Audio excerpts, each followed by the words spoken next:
Scam centre में तस्करी से कैसे बचें? स्कैम सेंटरों में मानव तस्करी एक तेजी से बढ़ती वैश्विक समस्या है, जहां युवा पेशावरों को धोखा देकर अवैध गतिविधियों जैसे ऑनलाइन धोखाधड़ी और पहचान की चोरी में शामिल किया जाता है। उच्च बेरोजगारी दर, आर्थिक संघर्ष या बस विदेशी अनुभवों की बढ़ती इसका फायदा उठाकर तस्कर चालाकी भरी रणनीतियों का उपयोग करते हैं और पीड़ितों को बेहतर जीवन और नए अनुभवों के वादों से फंसाते हैं। हालांकि पहुंचने पर पीड़ितों को बंदी बना लिया जाता है और उन्हें दुनिया भर के लोगों को धोखा देने के लिए मजबूर किया जाता है। यदि वे ऐसा करने से इनकार करते हैं तो उन्हें यातना या यहाँ तक कि मौत का सामना करना पड़ता है।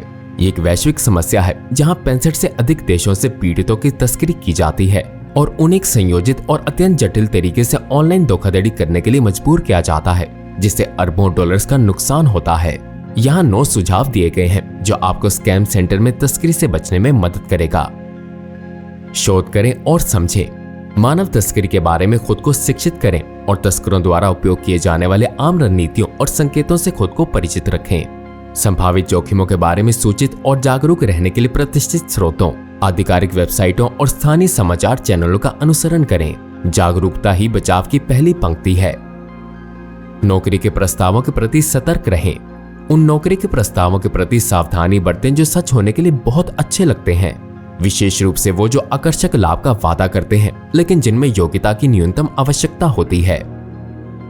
भर्ती एजेंसियों की पुष्टि करें। यदि आप किसी भर्ती एजेंसी से संपर्क कर रहे हैं तो ये सुनिश्चित करें कि वो प्रतिष्ठित हो और उसे लाइसेंस प्राप्त हो। उसकी पृष्ठभूमि का शोध करें और संबंधित सरकारी अथॉरिटीज या लेबर एजेंसियों से उसके प्रमाण पत्रों की पुष्टि करें। जानकारी की क्रॉस चेक करें।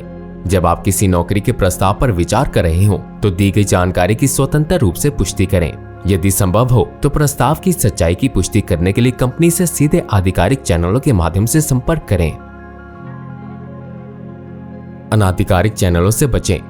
ऐसी नौकरी के प्रस्तावों या भर्ती प्रक्रियाओं के प्रति सतर्क रहें जो केवल अनाधिकारिक संचार चैनलों पर निर्भर करती है, जैसे कि सोशल मीडिया प्लेटफॉर्म या व्यक्तिगत ईमेल पते। वैध कंपनियां आमतौर पर नौकरी पोस्टिंग और संचार के लिए आधिकारिक चैनलों का उपयोग करते हैं। विश्वसनीय व्यक्तियों को शामिल करें। किसी भी नौकरी के प्रस्ताव या अवसर पर परिवार के सदस्यों, दोस्तों या विश्वासपात्र सलाहकारों से चर्चा करें। उनकी राय और सुझाव प्राप्त करें क्योंकि वो उन संभावित खतरों के संकेतों को पहचान सकते हैं। व्यक्तिगत दस्तावेज या धन साझा ना करें। अजनबियों या अज्ञात संगठनों को व्यक्तिगत पहचान दस्तावेज, आर्थिक जानकारी या धन देने के प्रति सावधान रहें, खासकर यदि वे इसे अग्रिम रूप से या बिना किसी वैध कारण के मांगते हैं। अपनी अंतरात्मा पर विश्वास करें। यदि कुछ भी अजीब लगे या भर्ती प्रक्रिया के दौरान आपको किसी प्रकार का दबाव, चालाकी या जबरदस्ती महसूस हो तो अपनी अंतरात्मा पर विश्वास करें और तुरंत वहां से चले जाएं। आपकी सुरक्षा और भलाई हमेशा आपकी प्राथमिकता होनी चाहिए। संदिग्ध गतिविधियों की रिपोर्ट करें। यदि आप मानव तस्करी से संबंधित किसी संदिग्ध गतिविधियों का सामना करते हैं या किसी धोखाधड़ी का संकेत पाते हैं तो तुरंत स्थानीय कानून प्रवर्तन अधिकारियों, तस्करी विरोधी संगठनों या अपने देश के दूतावास या कॉन्सुलेट को रिपोर्ट करें। याद रखें, मानव तस्करी से निपटने में रोकथाम और जागरूकता अत्यंत महत्वपूर्ण है।